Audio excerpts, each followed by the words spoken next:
Well, thank you very much. It's great to be here following an actual death panel.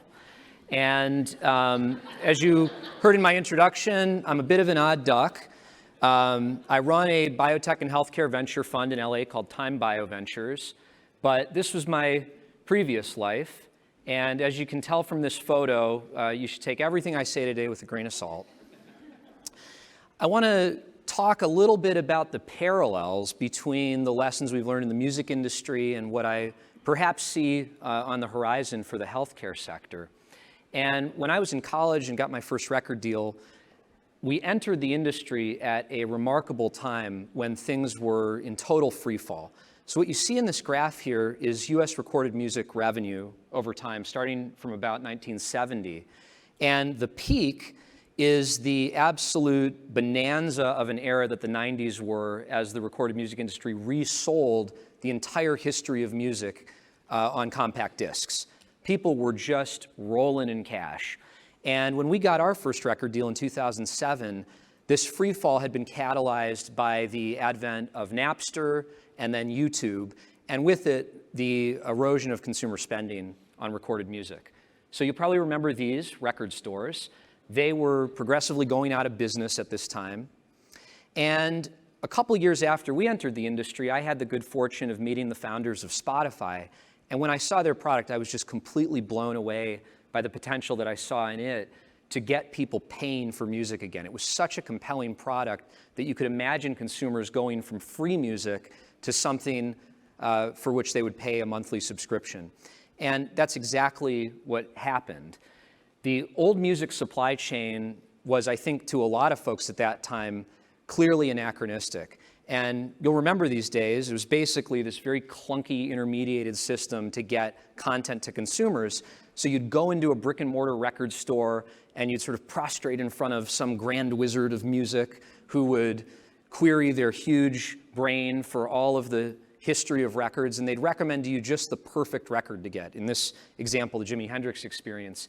And that record typically would have come through one of just a few record labels like Capitol or Sony that were basically the sole distribution channel through which artists could get their content into their fan base. And Spotify succeeded by dramatically simplifying that connection between consumers and content. And it put all consumers on an equal footing such that they could access the same catalog of music globally for a very low monthly price. And here's the end of that story, or at least up until today, what's happened. With streaming, which is depicted in green here, consumers started to pay and revived the industry. Healthcare, in some ways, has the exact opposite problem, which is that we're spending too much and the amount that we're spending is growing too fast. And most of that spending is on our hospital-centric business model. So as you can see from this breakdown, of the $4.5 trillion we're spending in the US per year, something between 70 and 80% of it is basically going to human-mediated healthcare services, be it in hospitals or brick-and-mortar clinics. And this model, as I see it, is really trapped in an 18th and 19th century factory paradigm, where the concept is basically get a bunch of big brains into big buildings and you'll realize production efficiencies. And we have similar issues in education with large universities and in criminal justice. These are all paradigms that originated in the 18th and 19th century, and they're all in certain similar ways failing us today. That fits into a supply chain. It might be a little bit of a stretch, but I think it's actually reminiscent of the music industry supply chain that I described previously. Instead of going into a record store, you go into a hospital or a clinic, and you're seen by a physician who queries their huge brain, which has been stuffed full of information, the whole corpus of medical knowledge, and they will try and identify for you the perfect intervention. And if that happens to be a drug, as here, that drug will have come from one of a few large pharmaceutical companies like Pfizer, which, similar to the record labels, are essentially now the distributors for those who really create new medicines, which are the small and mid-sized biotech companies. And so the question I want to raise is whether we should do to these, and please forgive me, when I was putting these together, I did not know that Johns Hopkins or CVS were sponsors of this great event. Nothing against either of them. I think they're fantastic organizations, just a little bit dated. And so I wonder if we should do to these what we did to these. And if we do, what would the equivalent of Spotify even be? What would streaming medicine be?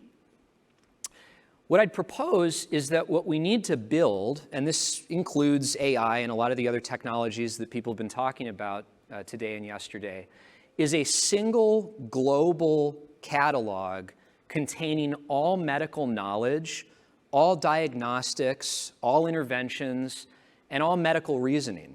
Essentially the super AI of medicine in the cloud to which people can connect from anywhere in the world and connect to the exact same knowledge. Just like today they connect to the same music catalog through Spotify or the same film and TV catalog through services like Netflix. My belief is that this type of knowledge centralization is actually the only way to make medicine modern. And I would define modern medicine as evidence-based. I don't see why we should distinguish between medicine and evidence-based medicine. I don't think anyone goes to the hospital looking for non-evidence-based medicine. It should be personalized with validated algorithms that are universally applicable to patients everywhere in the world. It should always be up to date, so the standard of care that someone gets in Botswana should be exactly the same that they get in Los Angeles or New York.